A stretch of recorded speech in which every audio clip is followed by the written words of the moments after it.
ஒரே நாள்ல 6 குல தலைவரை கொலை கொலையா மந்திரிக்கான்னு கிராமத்துல பாடுவாங்க.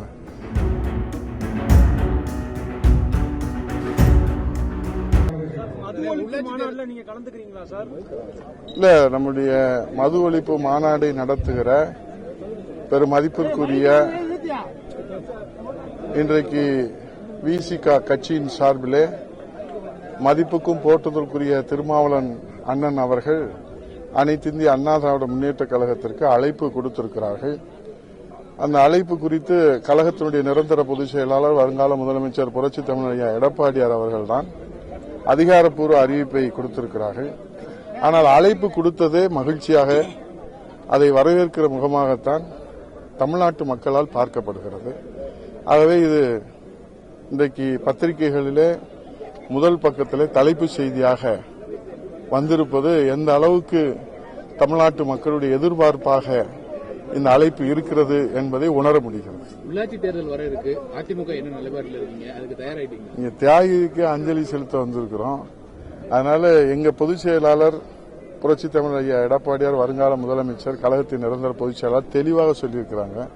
புதுக்கோட்டையில் திருமண விழாவில் கலந்து கொள்கிற போது உங்களை போன்ற ஊடக நண்பர் கேட்கிற போது எந்த தேர்தலாக இருந்தாலும், சட்டசபை தேர்தலாக இருந்தாலும், உள்ளாட்சி தேர்தலாக இருந்தாலும் அனைத்து இந்திய அண்ணா திராவிட முன்னேற்ற கழகம் சந்திப்பதற்கு தயாராக இருக்கிறது என்பதை தெளிவாக சொல்லியிருக்கிறார். அது உங்களுக்கு ஒன்றும் சந்தேகம் வேண்டாம். முதல்வர் வெளிநாட்டில் இருந்தாலும் கோப்புகள் தொய்வு இல்லாமல் நடக்குது, அரசு சரியா நடந்துட்டு இருக்குன்னு சொல்றாங்க. எதிர்க்கட்சி நீங்க எப்படி பாக்குறீங்க? ஒரே நாள்ல 6 குல தலைவரை கொலை கொலையா மந்திரிக்கான்னு கிராமத்துல பாடுவாங்க. இப்பெல்லாம் மனிதனை கொலை பண்றது சர்வசாதாரணமா போச்சு.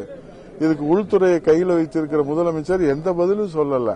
அங்க அமெரிக்காவில் போய் சைக்கிள் ஓட்டிட்டு பாட்டு பாடுறது இந்த நாட்டுக்கு முக்கியமா இப்போ? அதனால அதெல்லாம் கேட்கறதுக்கு நாதி இல்லை. மிக விரைவில் தமிழ்நாட்டு மக்கள் இதற்கெல்லாம் பாடம் புகட்டுவார்கள்.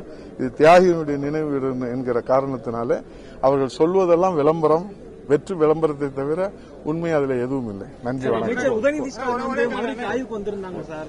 அப்போ அதிகாரிகள் சிறப்பாக செயல்படுறதா அந்த கூட்டத்தில் இறுதியில் சொல்லியிருந்தாங்க. ஆனா நேற்று 4 வருவாய் அலுவலர்கள் பணியிட மாற்றம் பண்ணியிருக்காங்க. சரியா செயல்படலாம் இல்ல, இப்படி எடுத்தேன் கவிழ்த்தேன் என்று தன்னுடைய வருகையை ஒரு கவனத்தை ஈர்ப்பதற்காக இதுபோன்று செய்யக்கூடாது. அவங்களுக்கு முதல்ல ஒரு எக்ஸ்கியூஸ் கொடுக்கலாம், வார்னிங் கொடுக்கலாம், அல்லது விளக்கம் கேட்கலாம். எதுவுமே இல்லாம தடாரடியா செய்யறது ஜனநாயகத்துக்கு ஏற்புடையதாக இல்லை. நாங்க தான் தலைவரை முதலமைச்சராக புரட்சித் தமிழர் எடப்பாடி இருக்கிற போது அதுக்கு நான் தான் வருவாய்த்துறை அமைச்சர், முதலமைச்சர் இருக்கிற போது அதுக்குரிய எல்லா ஏற்பாடும் பண்ணாங்க. இப்ப இருக்கிற அரசுகிட்ட நீங்க கேட்டிருக்கணும், உதயநிதி சார்ட்ட நீங்க கேட்டிருக்கணும்.